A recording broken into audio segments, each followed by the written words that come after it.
tiles standing up. Okay, standing up, and then you push one of them, you will see a front propagation, because we can see how the system propagates from. Sorry. One... Click in accept. Okay. Que no veo mi mouse. A ver. No me está dejando. Sí, pues no me deja sacarla. Sí. Okay.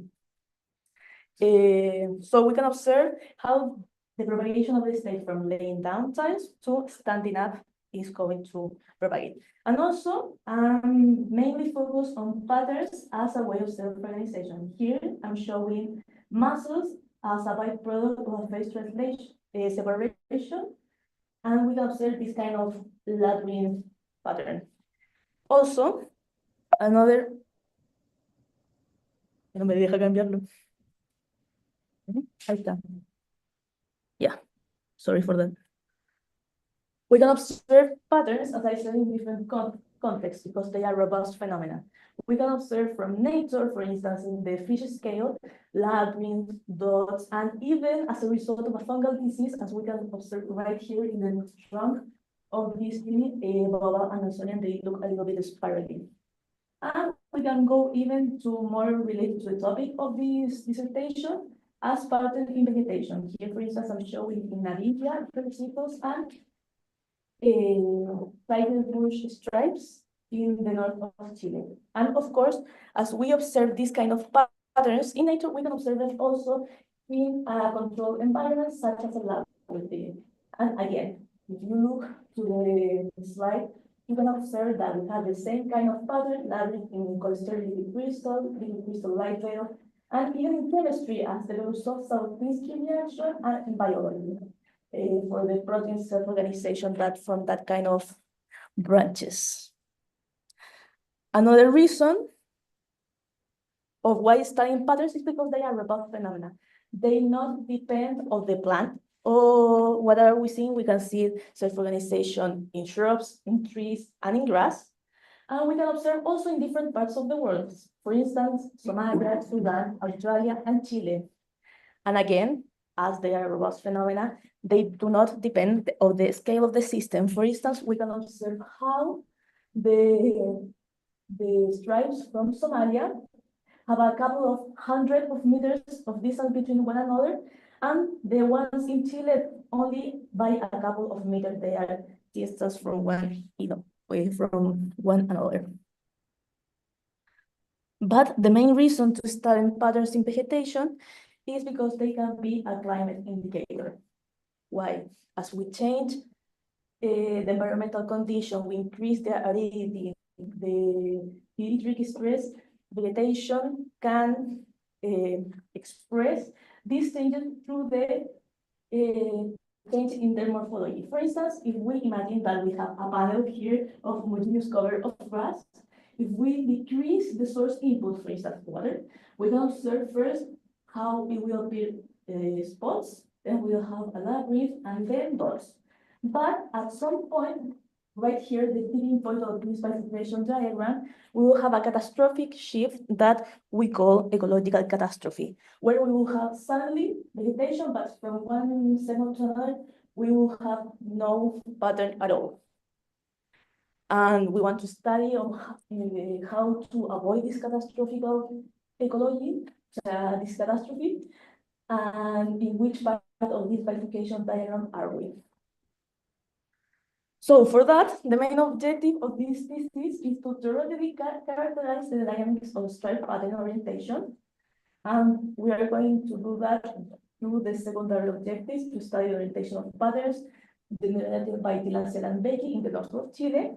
Also, numerically, we're going to characterize the dynamic of these stripe patterns, derive a couple of amplitude equation, analyze the diversity of the phenomena, and study and characterize the effect of noise on the inclusion in astronomic models.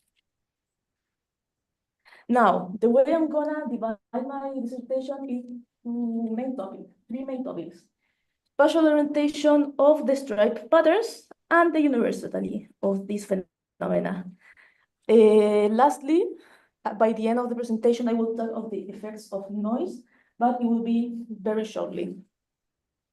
Now, going to the first topic, I'm gonna talk about how we theoretically model this system. I'm gonna show 3 different approaches. For instance, the first one is just as a pedagogical example. I'm gonna talk about the reaction diffusion system. Basically, they try to characterize the interplay between 2 agents. In this case, of our interest, we were gonna model the water available on the soil and the biomass for the plant. So basically, these 2 coupled differential equations, we're gonna observe the time evolution of both variables. For instance, going term by term, the first one is the logistic term that basically is a balance between death and birth of the biomass.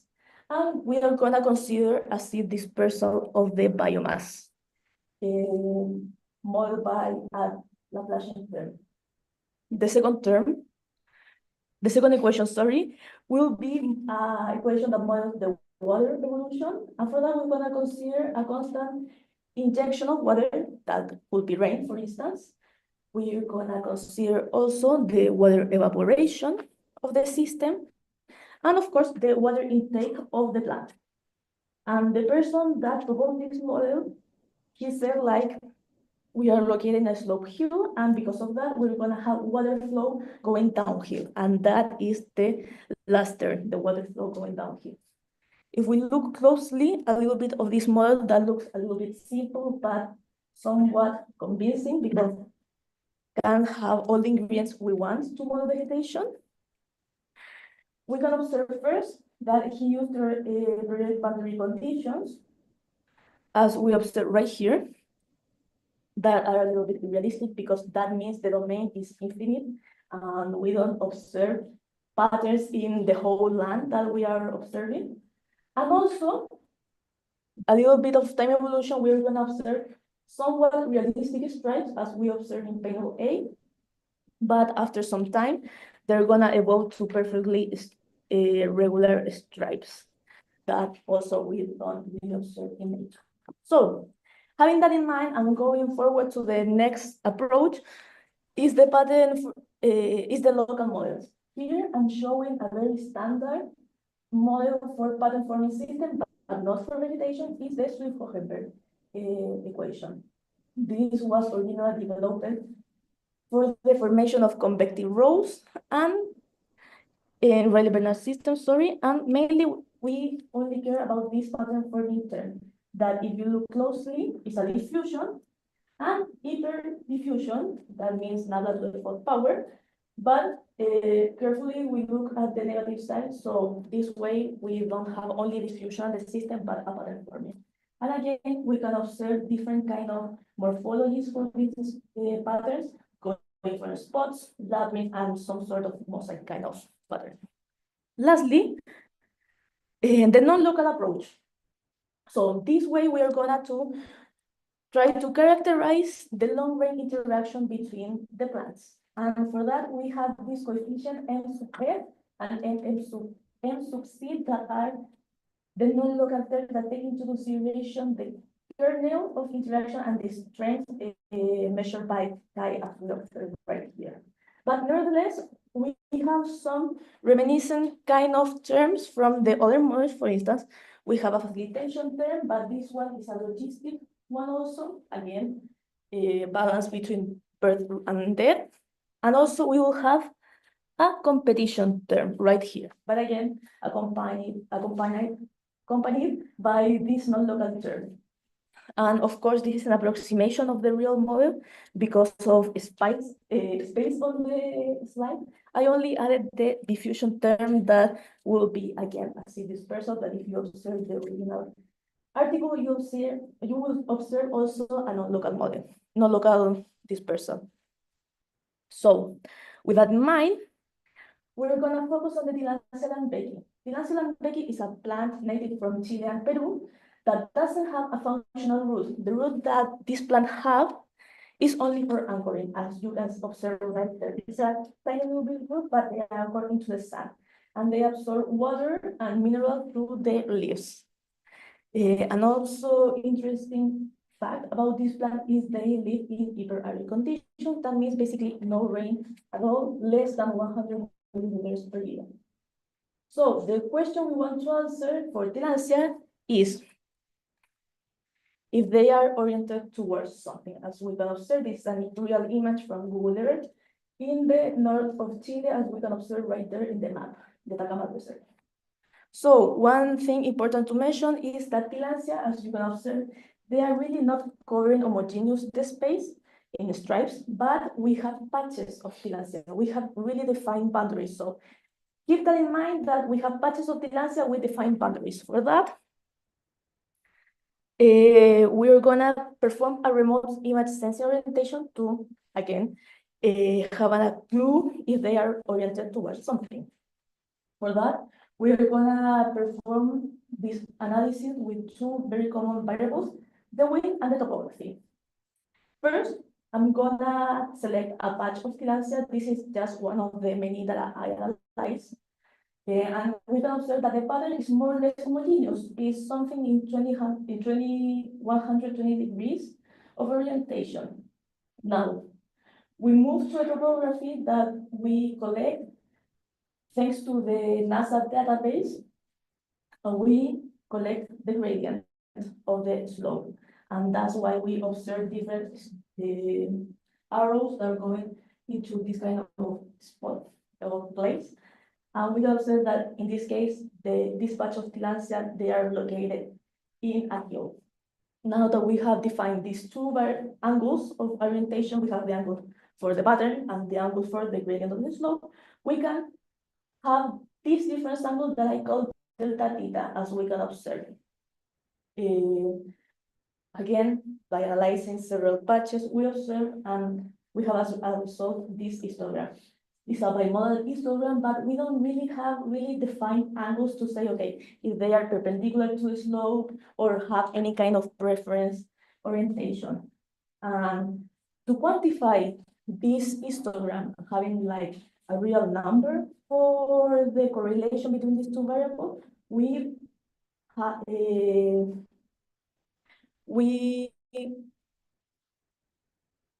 compute the angle difference of the cosine of the angle between these two variables. Why?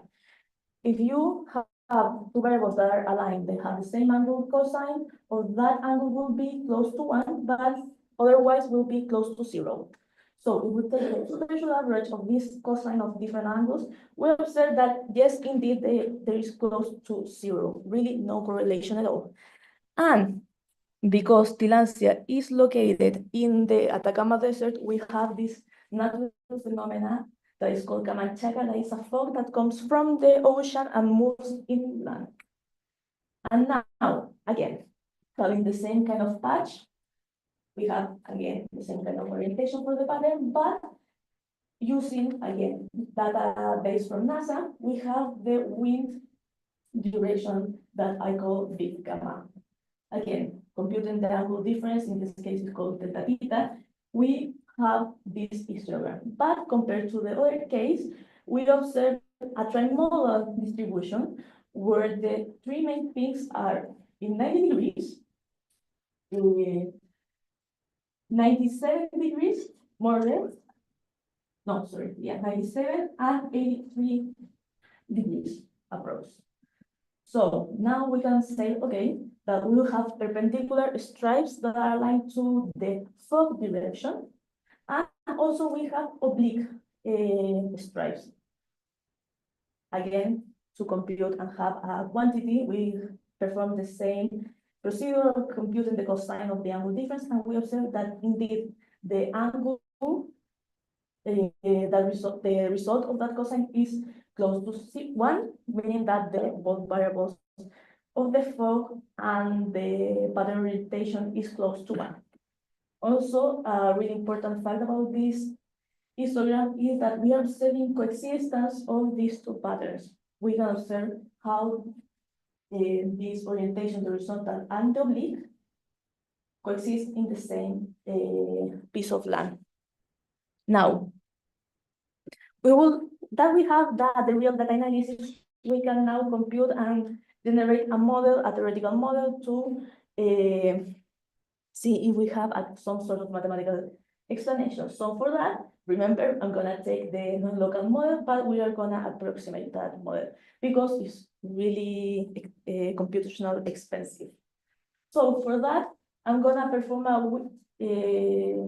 a weak gradient approximation in the nascent of the B-stability right there, as you can observe.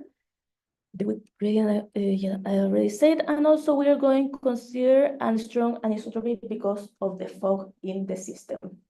We observe. Now, with that, we have a local differential equation that somehow resembles the Swift-Hohenberg due to these terms right here, but they are non-linear also, this derivative, but due to a strong anisotropy that I used to compute this model, we have a non-reciprocal feedback. Also, we are going to focus on the aridity of the system, this eta parameter that we will use as a bifurcation parameter. If you are curious what are the other terms of the equation, we'll have a cooperative term and also the dispersion. And if you are wondering if this equation has some patterns, yes, we can observe, and they even travel. The question is, we observe that in Tilancia, and the answer is yes. I'm going to talk about a little bit later in the presentation, but we have a displacement of biomass.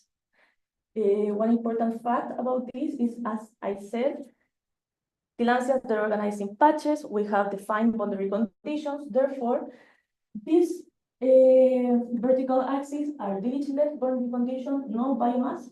But because I don't care in the other direction, in the horizontal one, I use periodic boundary conditions for simplification. Now, the model captures the stability that we observe in the north of Chile. We observe the coexistence between these two patterns of orientation, the oblique, this one that is tilted to the left as O sub L, and the one that is tilted to the right as O sub R. And again, these patterns are traveling. So, horizontal and oblique traveling patterns we observe, but we would like to further understand this model by proposing an amplitude equation to characterize how these two modes of oblique and horizontal interact for each other. So for that, we have obtained this Gisborne-Landau equation with an advection term, the one that is highlighted in yellow. And as I said, we want to characterize the two-mode dynamic between the oblique and the horizontal one. And for that, we propose, again, another ansatz for the Gisborne-Landau equation. Now here we obtain a two-couple differential equation for the horizontal H and the oblique mode. Here, by simplification, I only consider one oblique mode because I said that they are a little bit symmetrical, one and another. That is just for simplification. I don't care really if they are tilted to the left or to the right. I only care if they are oblique and have the same modulus in angle. So, with that, we obtain the bifurcation diagram for the Gisborne-Landau equation as we observe in the right panel. My right, your left, sorry. And we use as a bifurcation parameter mu. We can observe that the way that the horizontal pattern emerges is from a supercritical transition, but for the oblique one, we observe that it should be a supercritical transition, but at some point this branch stabilizes, and we observe a jump or a transition from going for oblique from a horizontal pattern. And if you compare to the approximation of the non-local model, we observe more or less the same, where each dot is the simulation for the same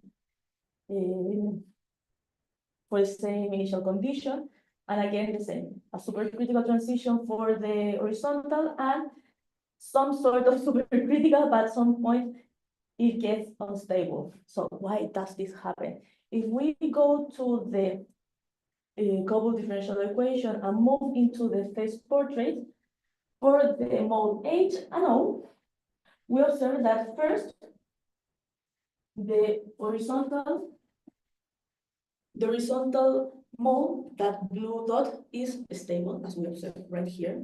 It's always stable, and emerges from this black dot that symbolizes the no vegetation at all. Now, from the same bare state, we observe the emergence of the oblique mode, the one in orange, and we observe that is, again, unstable. If we move further, this parameter move in this parameter move, we observe that from the oblique one, we will have a mixed mode that is always unstable. This mode exchanges stability with the orange one, the oblique mode, and that is how this mode stabilized through exchange of stability with a mixed mode that is always stable, and also that explains why we don't observe a mixed mode, meaning that we will have like these two patterns overlap as some sort of grid pattern. So for that, we have a good agreement with the theory and the observation. And if you are curious what happens in the transition, how it jumps from one branch to another, they go through this location. So we will have a critical parameter alpha, that is the advection, remember? And for very low values of alpha, we can observe the emergence of this to this location. Here is the pattern, and here is the phase of this pattern.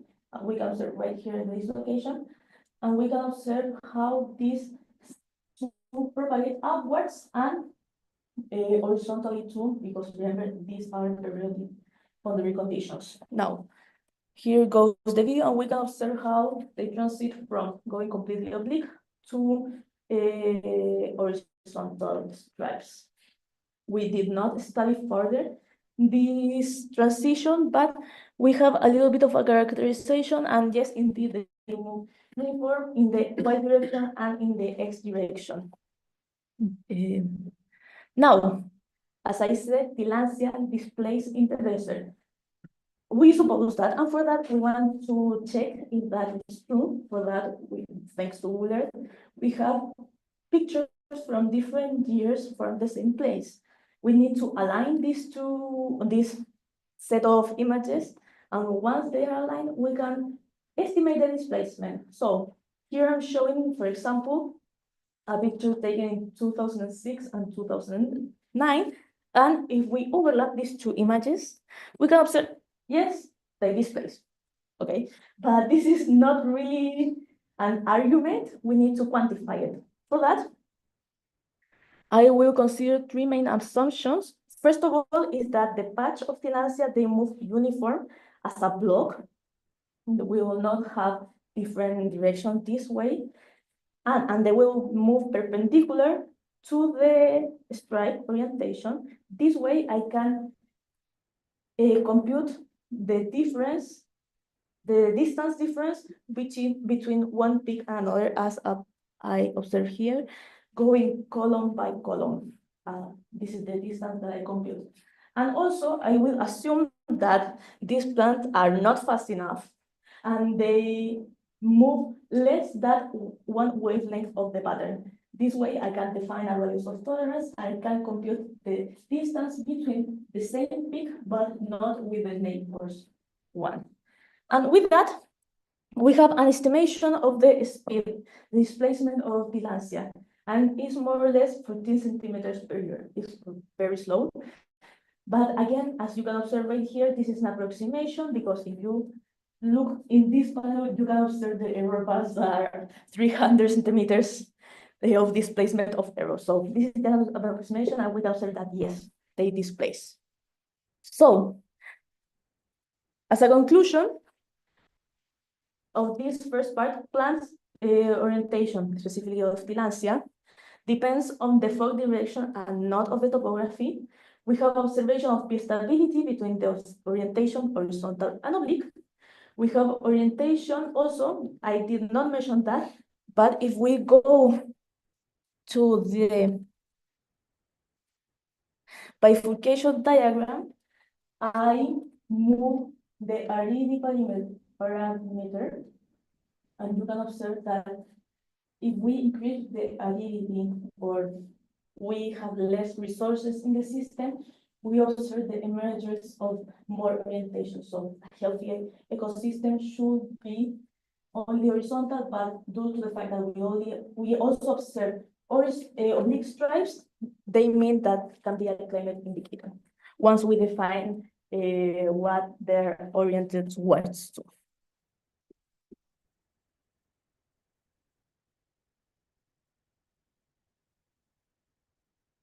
Okay. Sorry, should be okay. We have a good agreement with theoretical modeling. They more or less encapsulates the behavior of tillandsia, what we see in real life. And also we have a little bit of a characterization of the displacement of the biomass. Also, this resulted in an article published in Scientific Reports last year.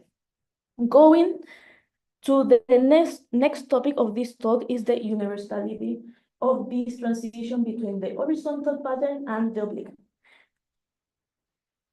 Wait a little bit. Okay. And for that, we're gonna recall the Swift-Hohenberg model. Here, as I stated, this is not for vegetation because this allows negative values for the field U. We don't have negative biomass, so it's not real. That's why the Swift-Hohenberg model, we don't use it to model vegetation.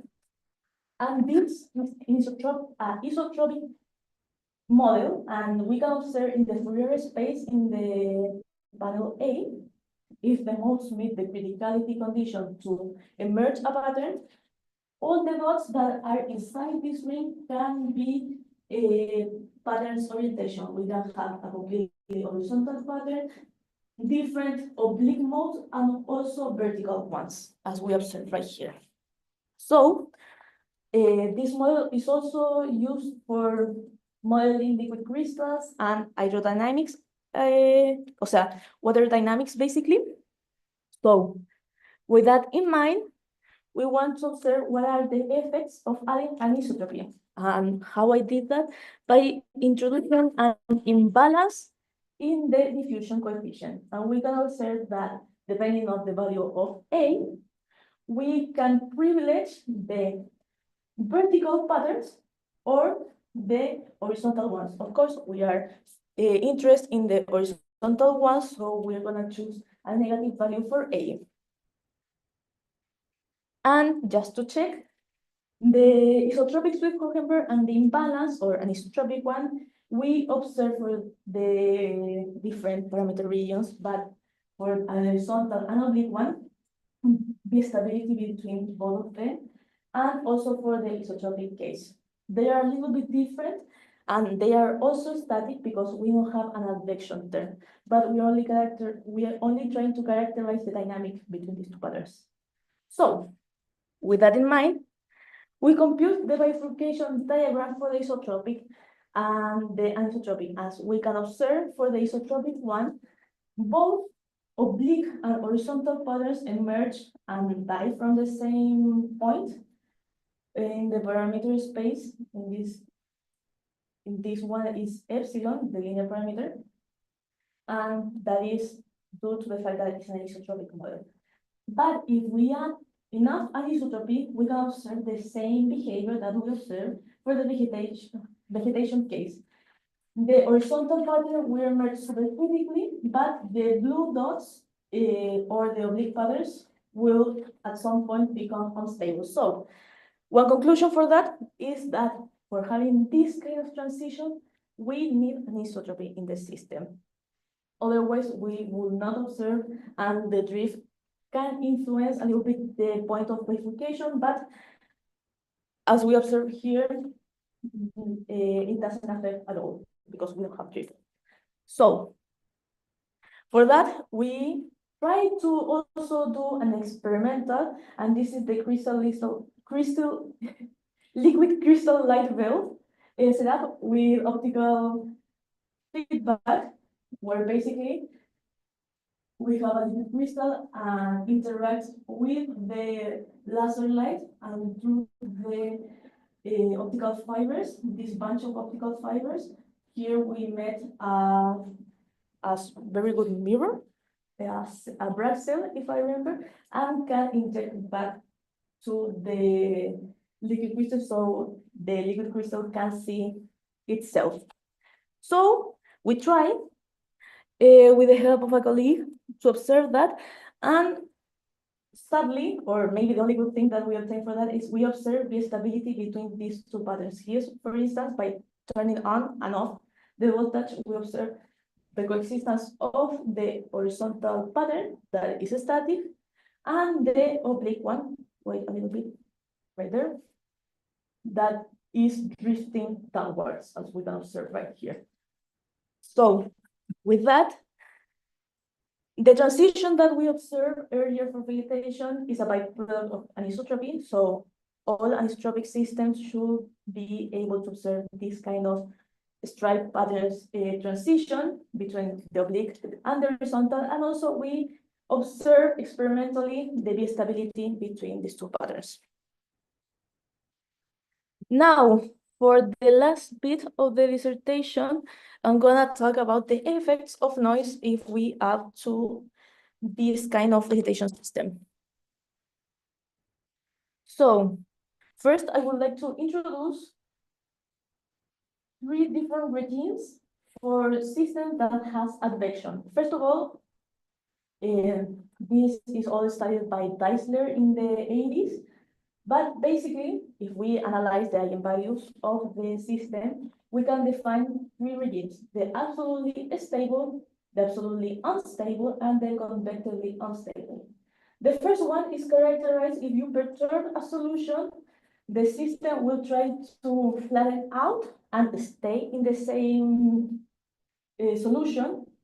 And the absolutely unstable, we observe how this perturbation propagates and invades the whole system. If you have enough time, I did not, you can observe how this purple state will invade the whole system. And the one that I'm more interested is the convectively unstable one, that basically we can observe how this perturbation grows, but it does not invade the system, but it will get affected. So it's like a mix of both, but the perturbation will grow and get out of the system, and we will still have this pinkish solution being stable. So what happens if we add noise to this type of equation? We can observe a phenomenon that is called noise sustained structures, that basically we can observe both solutions, the pink and the purple, in this diagram coexistent and with a very well defined length, as we can observe here, because noise is generated constantly, this perturbation, but the system will try to affect them. But because of the noise is constant, we can observe more or less how this noise is sustained, how this structure is sustained, sorry. If we add to the vegetation case, first of all, we have a noise sustained structure, but between patterns, between the horizontal and the oblique one, as we can observe right here. And rather than having a well-defined length, L, we observe that this length will oscillate. We can observe how this pattern is drifted away, becomes oblique, and through these locations will become again horizontal and therefore word. This is how we observe this kind of phenomena. So we try to measure this length in time. We can observe that yes, indeed, it oscillates. And if we go to the phase diagram using the time delay or takes term, and also the first neighbor algorithm optimized, we can observe that we have a well-defined attractor for this system. So a nice effect of noise. And if we try to reduce the system and go into a little bit of more comfortable model as a useful Landau equation with imaginary term in the advection that we are really trying to understand what it does, we observe more or less the same kind of oscillation in the interface, but also a core oscillating for this front. Again, we have noise, and in this case, the noise is Gaussian in time and space. I did not say that. So, why it happens is because of the boundary conditions. If we don't have a null boundary condition at the beginning of the system, we observe a noise sustained structure, but if the value of the boundary, in this case C, is different from 0, we observe this type of oscillations in the system too. So as a conclusion, we observe only this phenomenon due to the fact of the boundary conditions. Yeah, so the fronts can oscillate, only sustained by noise. Otherwise, without noise, we don't see this oscillation. And we have a strong dependency of the boundary conditions. Thanks all for your time. Okay, now we move to the evaluation of the committee. Okay, so we will start with the question of maybe come to the people. Now we move to the question of the committee. So we start with the protocol is that we start with people that are so far and also gender. In that case, the gender and far is Cristina Master in Spain. Okay, so Cristina, we'll start with you. Hello. Okay. Hi. Nice to see you again. Okay, thank you very much. It has been an excellent presentation. I have to congratulate you for your work, which is very impressive. And as you know, we already had a previous presentation in which I was able to do all my questions, and your answers were very clear. And to be honest with you, I think the second presentation, maybe because of the previous one, is even more clear. So to be honest with you, I really cannot think of anything to ask because I already asked my questions, and after this, and also the questions of the other members of the committee, I really have nothing else to say besides I'm really impressed by your work, and I wish you the best for your PhD studies. And yes, there's no other question appeared during your presentation, so congratulations. Thank you, Cristina. So now we move ahead to Ricardo from Germany. Ricardo? You're mute, apparently, Ricardo. No. No, we cannot hear you. So Ricardo cannot hear you. Maybe you are mute? Hello? Now? Okay. I was saying the most important part of my intervention, which was congratulating you. Congratulations, Belen. I think, as Cristina said, this is a really good master thesis. I think it's impressive the amount of work that you did, and we were also very lucky that you were here. So I could experience firsthand how good you work and how much of a great scientist you are becoming. And this being said, I was in the same situation as Cristina. The first time I was invited for a defense in Chile, I didn't know all these two parts, and then I got lost without questions for the second part. So what I did last week was keeping the two questions that I thought could be more interesting for you and less, I don't know if intimidating is the word, because I don't think at this point you're intimidated by any question, but I was very interested in this idea of the stripes losing stability at two different points, the obliquous, allow me to change to a language I know how to speak, and the horizontal. So I was wondering, do you have any idea, intuition, I guess there is nothing we can do here with math, on why in these vegetation models the horizontal ones are able to survive when there is less water? Do you have any, I don't know, or any way of understanding why, or measuring? This is more for you to... Maybe more in a classical way, the way I can understand it with potential wells. This equation is not variational, so we cannot have like an idea how the potential looks.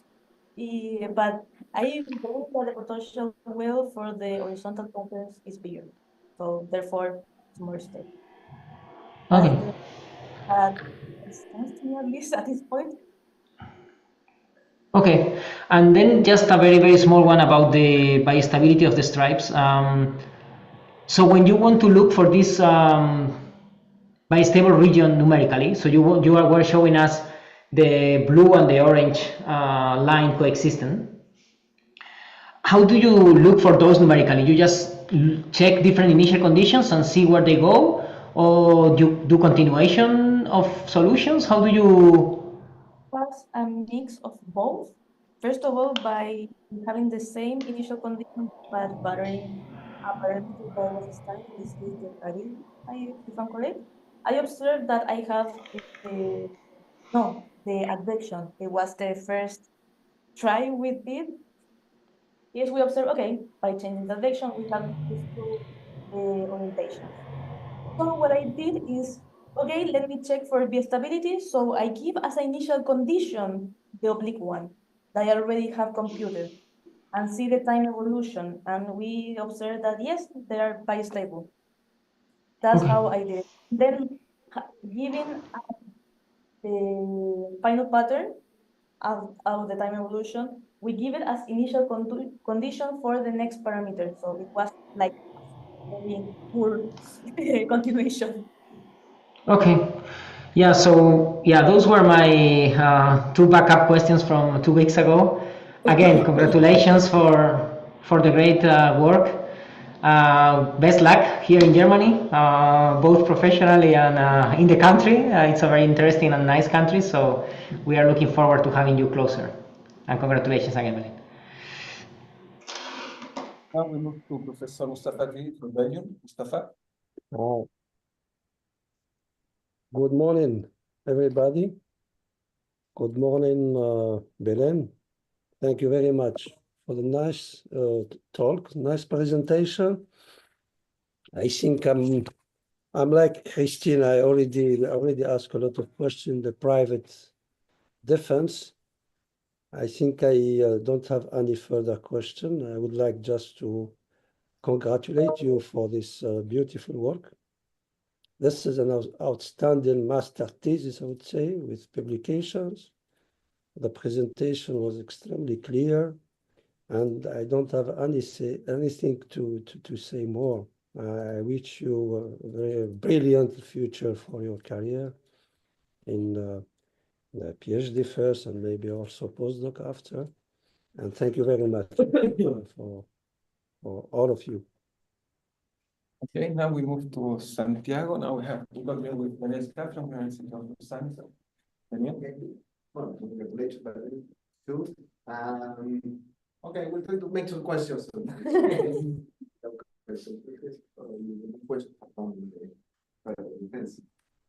You mentioned at the beginning this stripe pattern is very general in vegetation. No? Yes. Show different place, different plant, and different wavelength. You know the wavelength. What depends this wavelength because of it. But could depend. Because there is a lot of difference in the wavelength of the stripe pattern.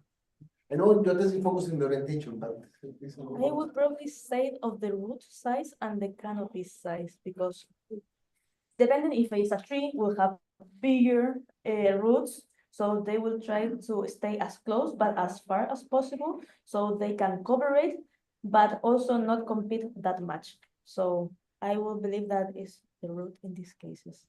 And Tillandsia has no root, so as you observed, the wavelength is yeah. Yeah. Okay. And you assume that the two obliquous Symmetrical. stripes are symmetric, yeah. But in the histogram, they look very asymmetric. In the histogram, you show this Yes. for real data. Yes. And why that? I know it's very counterintuitive, but Okay. but this one. First of all, I'm working with Google Earth images. The images are not perfect and they are not taken at the same time, neither at the same place. So not neither the same season of the year. So for instance, we can observe that we can maybe from some picture have more shadows that if we analyze this computationally, can induce some privilege obliqueness that is more to the right or to the left. Also, topography might play some role. And also, remember, I did a very bold assumption, thinking that the wind is in the same direction. So maybe closer to the land, we have different orientations for the fog. So maybe that can be some variables of why we have more of one oblique. I think the one is tilted to the right. It was not tilted to the left, was a little bit bigger of a peak. And also can be even as simple as the song that I chose to analyze that can be more into the oblique to the left. Can be some sort of bias in that sense.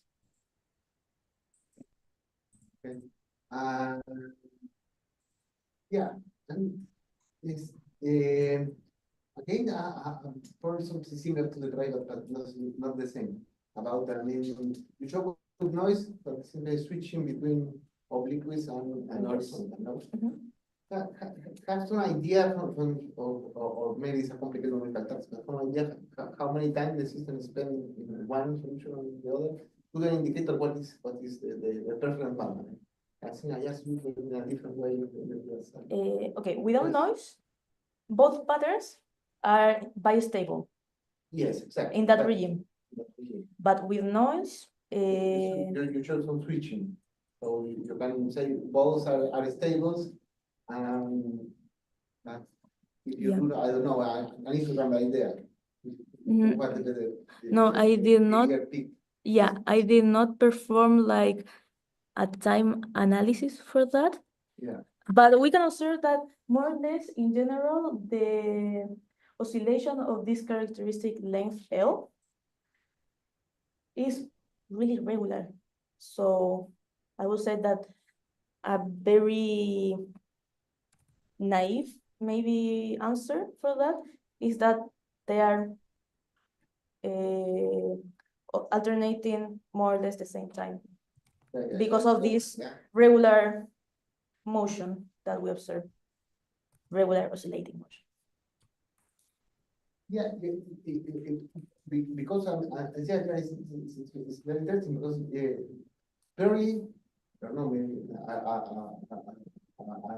a very bad feature, but I will assume that it will be exponentially distributed. Sorry? Exponentially distributed, say. It's not the case. I mean, Exponentially, like if we have some power law? No, if there's some kind of Markovian switching between the two solutions. No, at least. No Markovian switching. No, like for this case, this is more like the oscillations. Yeah. Okay. They are very well defined period. Period. I mean, a direct process. Yes. Yes, but that is right. Thank you very much. Thanks. Okay, now so it's my turn.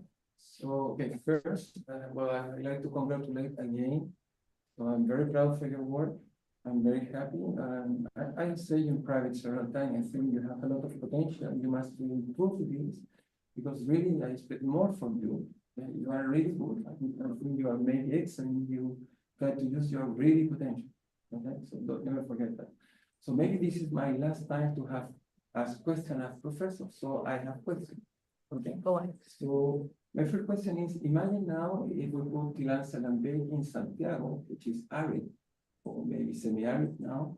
So what do you expect? You expect to observe strike? What kind of pattern you expect to observe if we plant maybe in Colina? Okay, as I said, Tilancia depends of the fog. And for instance, Colina is really dry climate. It's not, so I would expect them to like. Only die? Yeah, only die. Pattern, no one pattern? No, if I'm being really completely honest, I would think they will die trying to survive, unless we apply some humidifiers so they can capture a little bit of water, but it's really dry. Okay, so Like- there's no possibility. No, So- no. Okay, so tell me, in your opinion, which is your more important contribution to, in your work?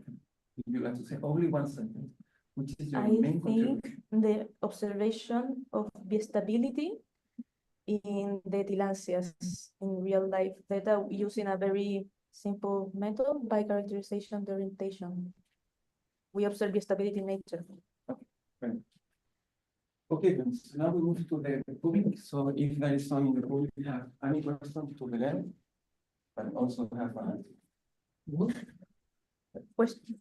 question, but must we have the, yeah, this obligation must have exactly the same degree of Belen, I mean, Yeah. at least master or PhD. So maybe after that we can say, okay, Paloma is a master, okay, fine. So, After that we have. thanks for the presentation. I have only one question.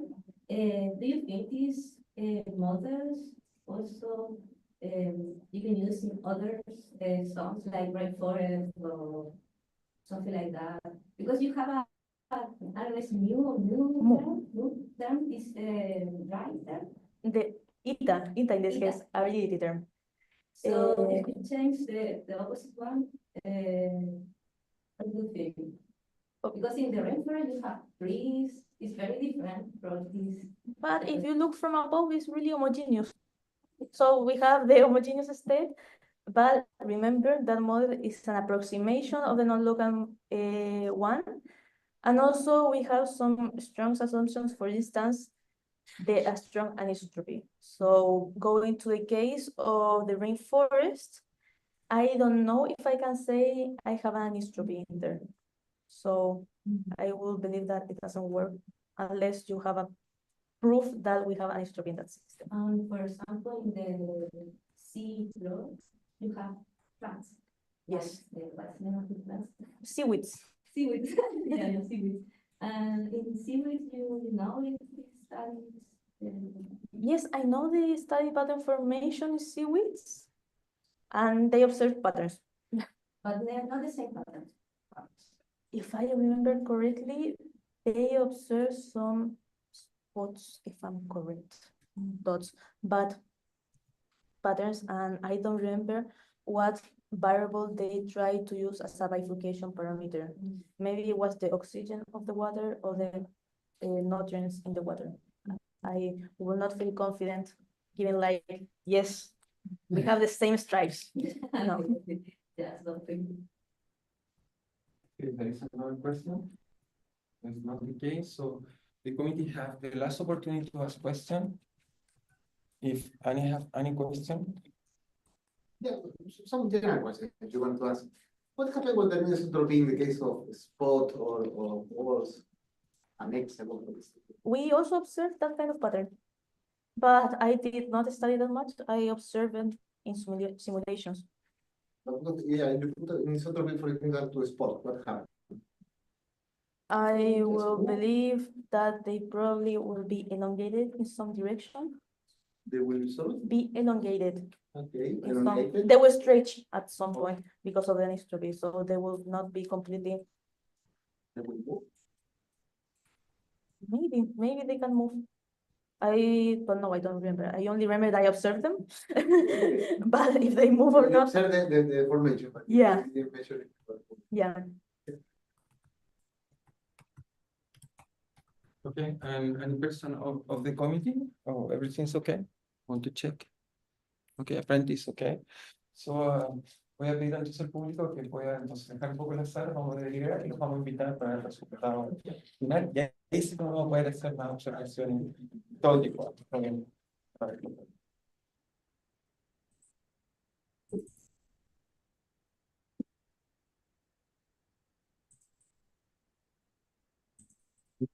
Second, I must stop the YouTube. ¿Estamos copiando o no?